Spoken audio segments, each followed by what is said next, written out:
चला मंडळी, आज आपण रानात आलोय. जरा रानात काम करायचं होतं डाळिंबाच्या बागेत. म्हटलं तुमच्याबरोबर शेअर करावं. ते बघा आता हिरव्यागार ह्या डाळिंबाच्या बागेत चालले मी शेतात. बघू आता पुढे गेल्यावर डाळिंबाचं फळ कसं आहे, काय आहे, तुम्हाला दाखवणार आहे. त्यासाठी किती मेहनत करावी लागते आणि आपलं फळ कशा साईजमध्ये आहे ते पण दाखवणार आहे मी. तर शेतामध्ये चाललेली आहे, तुम्ही पाहू शकता. डाळिंबाची खूप झाड आहे तिकडं. थोडंसं जरा फळं वगैरे कशी लागलेली आहेत, काय आहेत, फुलापासून असं म्हणजे नाही का फळ तयार होईपर्यंत किती दिवस लागतात हे मी तुम्हाला दाखवणार आहे. तर आले आता, दाखवते मी तुम्हाला. काही वेळेस काय होतं बघा, फुलं येतात डाळिंबाच्या झाडाला, पण ती फुलं गळतात. तर त्यासाठी काय होतं, म्हणजे कशी प्रक्रिया असते किंवा काय होतं की ती फुलं आपली गळणार नाही आहेत.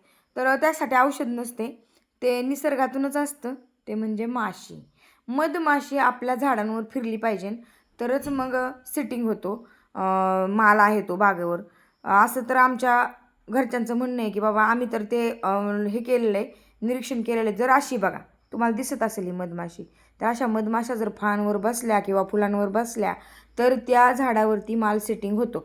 तर त्यासाठी आम्ही काय करतो ते पण सांगते तुम्हाला.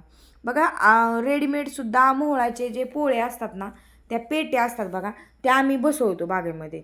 जर ते अवेलेबल म्हणजे त्या काय काय वेळेस काय होतं माहिती आहे का, त्या पेट्यासुद्धा उन्हाळा असतो ना, आम्ही उन्हाळ्या सीझनला बाग धरलेली असते. तर काय होतं मग पेट्यातल्या मधमाशासुद्धा पळून जातात. तर मग आम्ही काय करत असतो बघा, गुळ आणायचा, गुळ वितळवायचा, म्हणजे गुळाचा पाक करायचा. आणि जे आपलं पोतं असतं का, पोतं तुम्हाला माहीत असेल बघा, काळ्या धाग्याचं पोतं असतं, ते बुडवायचं ते त्या पाकामध्ये आणि असं नाही का बागेमध्ये कुठं कुठं लटकून ठेवायचं. तुम्हाला तर माहिती आहे की गुळाला अशा माशा भरपूर साऱ्या लागतात, म्हणजे गोड पदार्थ असतो ना त्याला माशा भरपूर साऱ्या लागतात बघा. तर का लागतात, तर गोडीमुळं लागतात. मग त्यासाठी मग आम्ही काय करतो, गुळ वितळवतो आणि ती मग झाडांमध्ये नाही का असं कुठं कुठं पोती अशी बांधून ठेवतो. परत जे आपले संक्रांतीचे वाण घेण्याचे जे हे असतात, गाडगे असतात ना, ते गाडग्यामध्ये सुद्धा गुळाचा असा पाक भरून ठेवतो.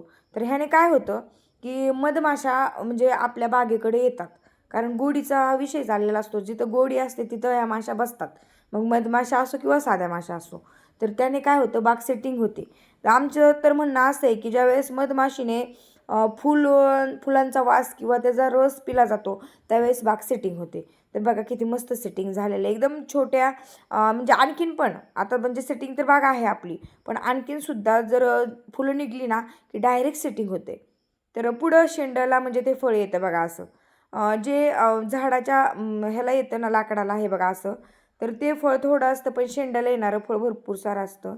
काय होतं, जास्त प्रमाणात जर फळ झालं ना तर ते फळ तोडून पण काढावं लागतं, कारण मग काय होतं, जास्त फळ झालं तर मग फांद्या मोडतात. तरी पण बघा बांधलेलं आहे, हे तुम्हाला दिसतंय का, हे बांधलेलं आहे. ज्या फांद्या ज्या आहेत मोडू नये म्हणून सुतळीने बघा ह्या फांद्या बांधलेल्या आहेत, त्या जे की झाडाला आधार दिलेला आहे की जर समजा जास्त फळ झालं तर ते फांदी मोडू नये. किंवा वाऱ्याचा दिवस आहेत आता बघा, जून जुलै असेल, ह्याच्यामध्ये वारं भरपूर सारं असतं उन्हाळ्यामध्ये. तर अशा वेळेस ह्या फांद्या ना बघा किती लाखडलेल्या आहेत फळांनी, तर त्या मोडल्या जातात, म्हणून ते आम्ही बांधतो बघा. आता हे नवीन सेटिंग बघा, आता तुम्ही दिसतच असेल तुम्हाला फुलं, तर हे नवीन सेटिंग आहे. तर ह्यालासुद्धा खूप छान सेटिंग होतं. डायरेक्ट फुलं निघली की कळ्या निघल्या की डायरेक्टच तुम्हाला सांगते फळात रूपांतर होतं त्याचं, असं होतं. तर उन्हाळ्या सीझनला हा प्रॉब्लेम नाही येत, पण प्रॉब्लेम येतो पावसाळ्या सीझनला. पावसाळ्याच्या सीझनला काय होतं की जास्त प्रमाणात पाणी झालं बागेला की मग ती कळी आहे का ती गळली जाते, असं असतं. तर असंच आमचं चालू असतं बघा बागेचं म्हणजे काम, की कोणत्या सीझनला धरायचं. 2-3 सीझन आहेत. एक आता जी आपण ही आता बघतोय बाग, ती आपली ना गौराई गणपती असते का त्यावेळेस आपण तोडू शकतो हे म्हणजे फळं, त्यावेळेस पिकली जातात ही फळं. आणि नंतर काही बागा म्हणजे आणखीन बाग आहे ती आपण दिवाळीत म्हणजे धरली जाते. थंडीच्या सीझनला सेटिंग होत नाही, पण त्या मालाचे उन्हाळ्यामध्ये पैसे होतात. तर असंच चाललेलं असतं आपलं शेतकऱ्याचं, ह्यात नाही त्यात, त्यात नाही त्यात, 4 रुपये कुठून तरी येतील असं काम करायचं काम असतं बघा शेतकऱ्याचं. जनावरं असतील, ढोरं असतील, हेच चाललेलं असतं. आणि बघा किती मस्त फळं आहे ती, आणि खूप छान असं मस्त ही मधमाशीमुळं आमचं सेटिंग झालेलं आहे. तुम्हाला काही माहिती असेल मधमाशीबद्दल तर नक्कीच कमेंट करून सांगा. आणि नवीन असाल जया शेतकरी ब्लॉगला, तुम्हाला आपल्या डाळिंबाची पद्धत जर सेटिंग करण्याची आवडली असेल ना, तर नक्कीच आपल्या चॅनलला सबस्क्राईब करा. आणि हे बघा, औषध मारण्यासाठी हा ट्रॅक्टर उभा केलेला आहे. तर अशा पद्धतीने आम्ही औषधसुद्धा मारतो, कारण औषध मारणं बागेसाठी खूप महत्त्वाचं आहे. ह्या दिवसाचं माशी लागते तर औषध मारावंच लागते. मस्त असं ही आंब्याची झाडं, आता त्याचा आंबे तुटून गेलेले आहेत. आणि हा माझा ब्लॉग आता इथंच संपला आहे. भेटू पुढील नेक्स्ट ब्लॉगमध्ये. बाय.